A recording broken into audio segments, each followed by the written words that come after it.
Good morning. Good Welcome. morning. It's February 20th, 2022. Yes, Wow. 2/20/22. And our talk today is Life is Forgiving. And we're going to talk about both things, forgiving and forgiveness. So I'm going to begin with an opening reading and prayer by Ernest Holmes. And it's entitled, I Clear My Mind of Discord. And he says, how are we going to heal ourselves and others? By first becoming convinced that love is a principle of nature. We have ample evidence scientifically, logically, and intuitively that there is no need for anyone in the world today to speak of love as mere sentimentality. We have to practice the presence of God as love, as friendship, as peace, as joy. If we would know the fullness of the adventure of living. It's a terrible burden to dislike people and to be critical. All it does is cover up a perpetual pain in our own heart.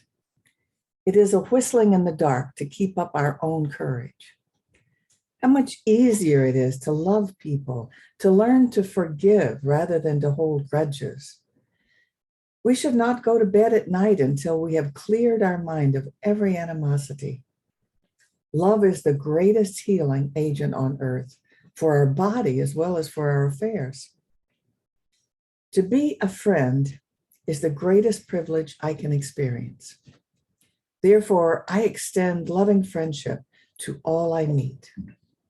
I identify myself with the givingness of God's own nature, knowing that I am in league with the highest force in life. And so it is.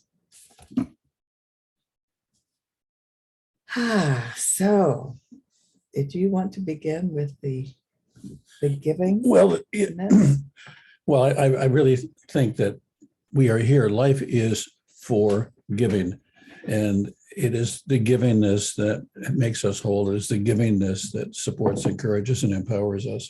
I had a great idea when we were having coffee this morning, and I don't think I'll be able to or have the time to launch it, but I just think it's just something I need to share anyway, because I think it's worth doing, and that is in alcoholic recovery programs, they often do what's called an intervention. And an intervention is, unbeknownst to the person that they're trying to help, they go behind their back and they go to every family member and say, give me a list of the things that person's done that have hurt the relationship. And so the person comes into the room, and then everybody... That's evidence that they need help. Yeah, and so what happens is everybody then confronts the individual with, this is what you've done, this is the damage you created. And then from that point on, if they can, they take them into recovery or into a treatment program. And I thought, wow, you know what we really need to do is a positive intervention. We need to have a positive intervention club. And what we do is, behind the scenes, we gather all of the people that know that person, and we find out all the good that they've done. And then when they don't expect it, we invite them to come into the room, and they sit down, and we intervene with everything that we think about them that has value, that has goodness, that is a part of their life, that we want to say how wonderful it is to have them as a friend. And I'd like to have that happen, not on a birthday, but on a day when that person comes home on a Friday afternoon after 6 days or 5 days of work, and they're tired, and they feel like a lot of us that maybe their life isn't worth as much as it could be, or they haven't contributed very much. I think we lack often the feedback that we need about how we are giving people, and how the givingness in us continually makes a difference in the world. So life is for giving. And I think if we could do anything, it would be to forgive ourselves from the misunderstanding that we have, that life is all about doing and not about giving. Oh, that's so good. And, it reminds me of something that I experienced at my son's wedding last June. My son was getting married, and he was 53 years old, was not his first marriage. But he had invited to come to Belize everybody that was important to him, friends, old friends, relatives. And at the end of the wedding, and at the end, how the best man usually does a toast. Well, they were running around the table, and I don't know how many people were there, maybe 25. But he gave everybody the opportunity if they wanted to add to the toast. And he expected one or two people to say something nice about him. And instead, every single person had often a very personal experience or story that had been meaningful to them. And it was such a time of appreciation that all of us were weeping, and I've never seen anything like it before. Really? Well, we don't do very many. We should do that more often. We don't do very many positive interventions where we intervene with the good. We share that, and I'd like to invite you this week to do a personal individual real appreciation of someone. Take a look at that person that you see regularly, or that you know that you don't normally acknowledge, but don't just say I like you or you're a good person. Come up with a few things specific examples of things that they've done or the way they've been in your life that has made a difference, and set them down for a second. Have them buy the coffee, of course, and tell them this is something I want you to know because it's made a difference in my life. You know, if we all did that, it would make us closer, but it would also help us validate our own good, because one of the things I realize is we often need other people's validation to give ourselves permission to validate ourselves.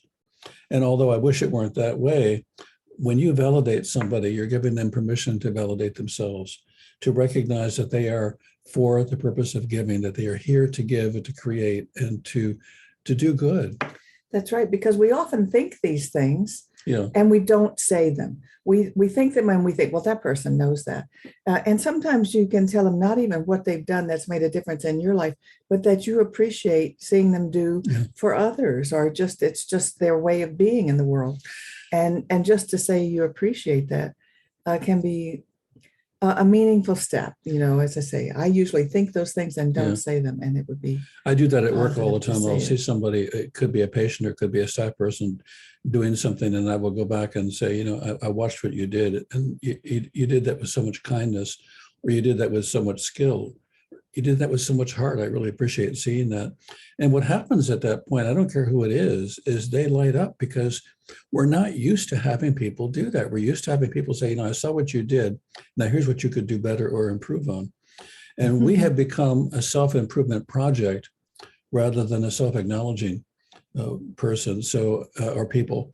And I think it's just so important for us in this business of forgiving, to forgive ourselves from being so judgmental and allow ourselves to not have that be the only way we lead our lives. Right. Of course, in Miracles, it also says that we're there to assist one another. We're there to help people. And the question arises, well, who should I help? How can I help? And the answer is simply whoever shows up in front of you. They will come to you. You don't have to seek out people to go help. Some people do. They have a cause that they want and they devote themselves to that cause.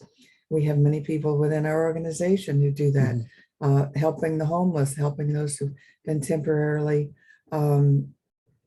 had the rug pulled out from under them and need a new start. Yeah. There are lots of ways to reach out and help, but also if you just know that the people that you can help will be attracted to you, and you help who's ever in front of you.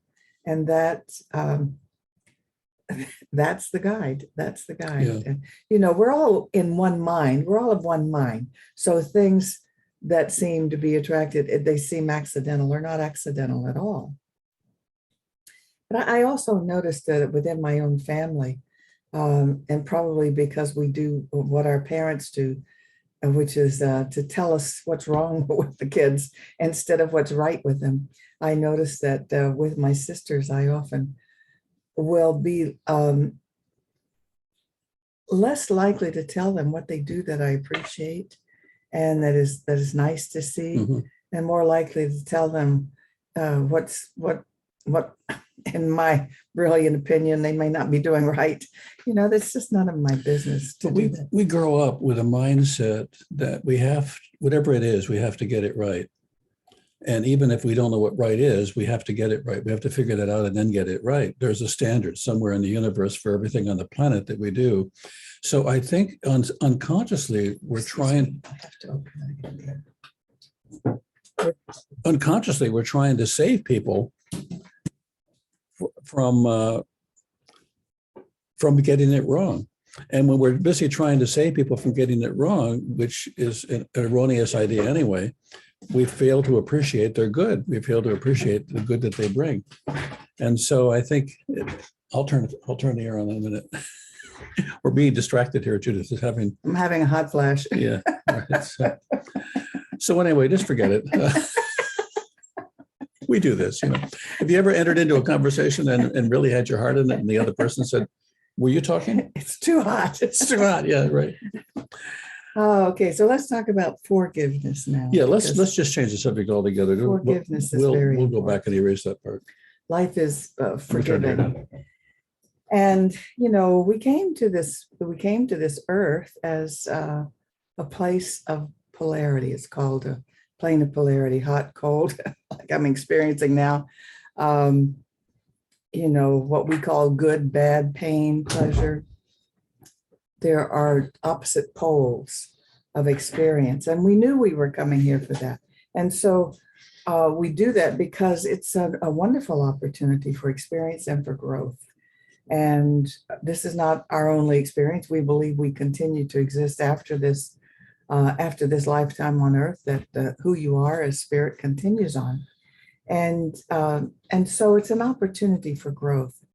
And it's an opportunity to look at, we're all hurt at some time on this plane. We all get our hurt feelings, and we all sometimes get physically hurt by things other people do, sometimes financially hurt. And so we will all have opportunities to learn about forgiveness. And you can choose not to forgive, but the problem when you choose not to forgive is you carry that burden around with you. And it becomes like a rolling stone. It just gets bigger and bigger and bigger. And heavier. And heavier. So it ends up, then the person that you won't forgive often has no idea that you think that they hurt you. It was a no thing to them, that they are blissfully unaware and have no pain or trauma about this at all, while you are suffering with carrying it around you. And so I want to read you something Ernest Holmes says. It's so wise. He's quoting the Lord's Prayer, and he says, "Forgive us our trespasses as we forgive those who trespass against us," is perhaps one of the greatest phrases in sacred literature.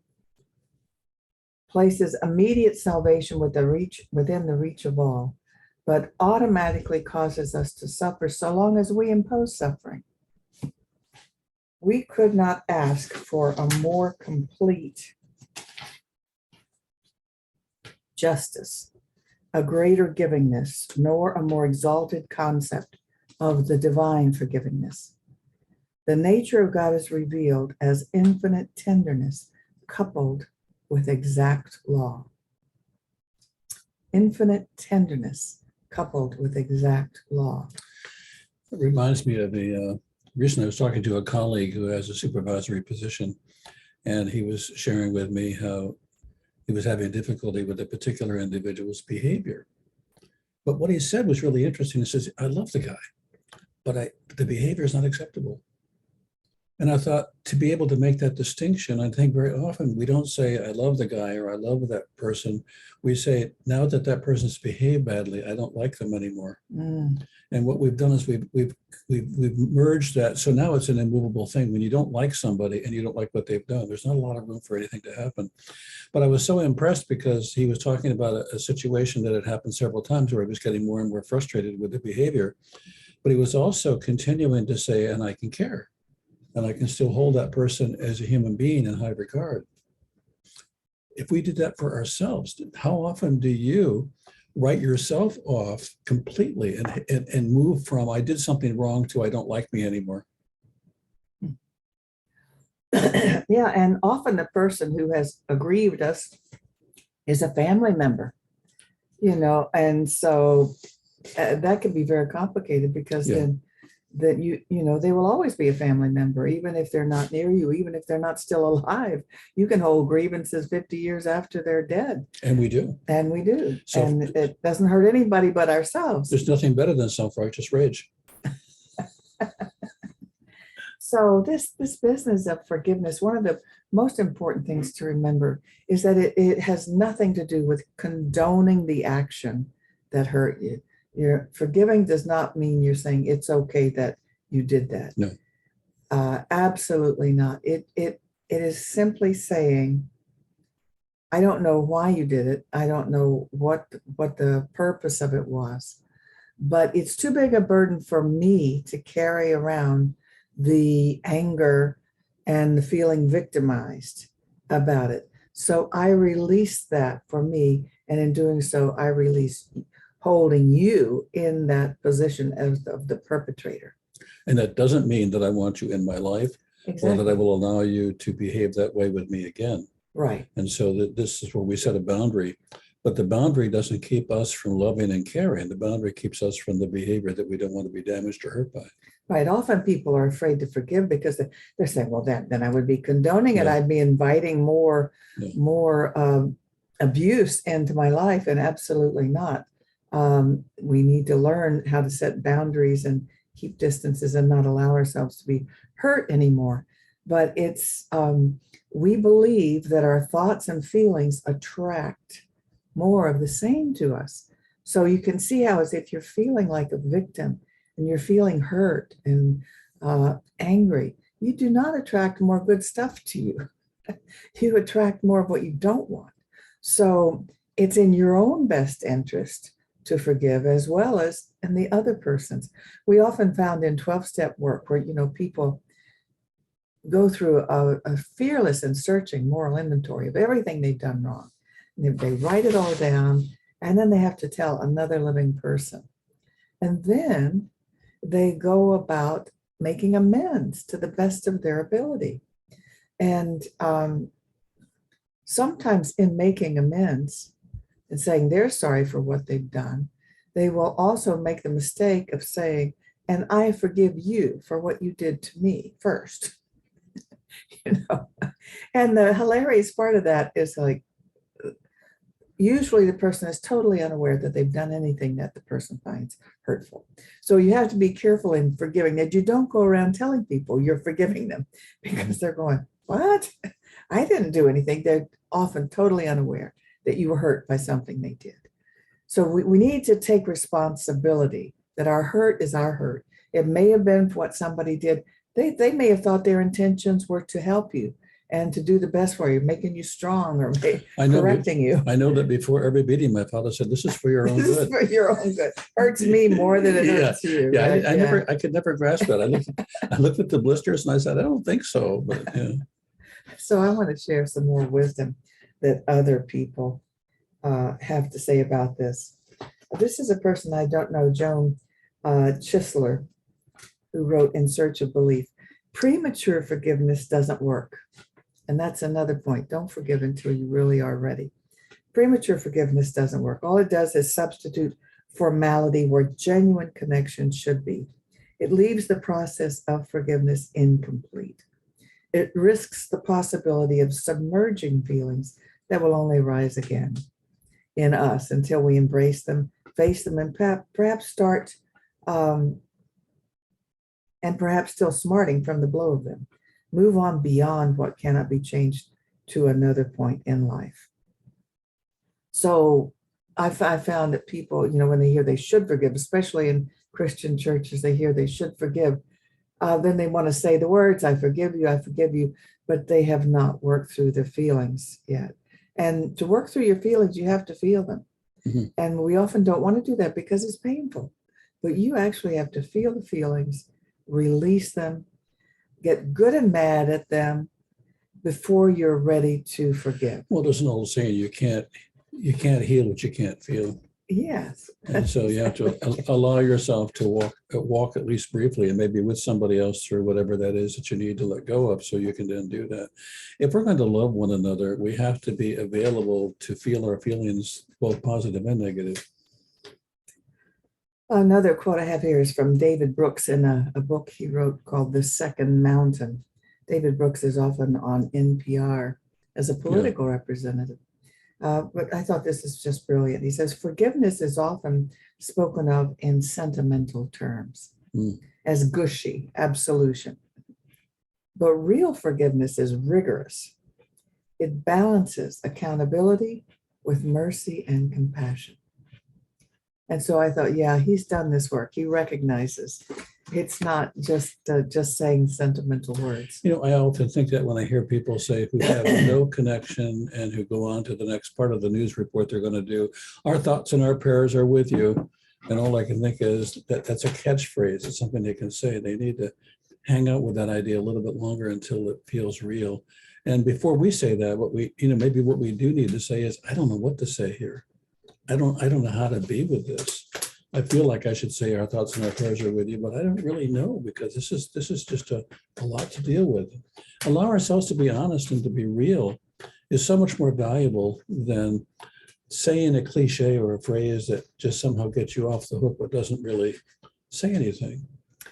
Well, I do sometimes say that phrase, Bob, and I really do mean it. And well, that's different if you mean it. I mean, every time I think about you, I'm going to think about you getting well. Yeah. I'm going to think about the outcome being good for you. And so my thoughts and prayers are with you. But that has substance. It isn't a phrase that's used in between 4 or 5 other topics. My thoughts and prayers are with you. And by the way, how's your dog? It's I just hear it used obligatory. And I understand. Yeah. I understand. And I could be wrong on this. Of Course in Miracles talks a lot about forgiveness too. Yeah. And all sacred texts do, because it's so important for your own freedom. And this is one paragraph from A Course in Miracles. It says, what could you want that forgiveness cannot give? Do you want peace? Forgiveness offers it. Do you want happiness? A quiet mind? A certainty of purpose? A sense of worth and beauty that transcends the world? Do you want care and safety and the warmth of sure protection always? Do you want quietness that cannot be disturbed? A gentleness that can never be hurt? A deep abiding comfort and a rest so perfect it can never be upset. All this forgiveness offers you. That's rich. Yeah, I'd say that's something we all want. After the horrendous 9/11 incident, and where some 3,000 people died, you would think that nothing of power or nothing of good or nothing of value could come of that experience. And for all of those that are lost and suffering with that loss, it'll be a long time, if ever, that will be, if anything, having any positive value. But right after that, Bruce Springsteen wrote a song called Rise Up. Come on up for the rising. I think it's called The Rising. The Rising, yeah. Thank you. The Rising.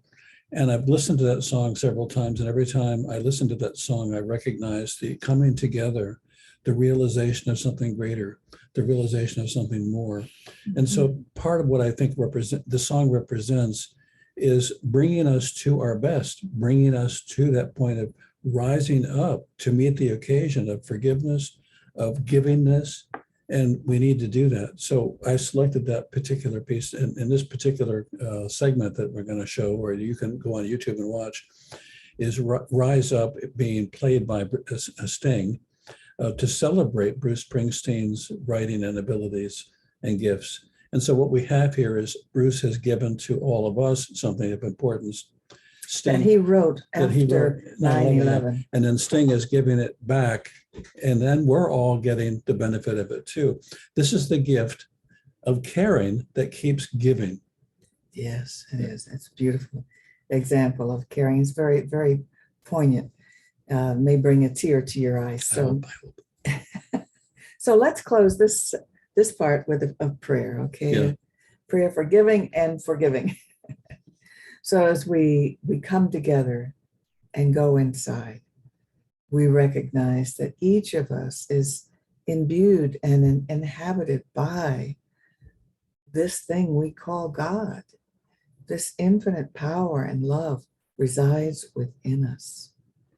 And that is where the power for giving and for forgiveness resides within us. Each of us is a celebration of life. Each of us is a source of light. Each of us is a divine expression of good.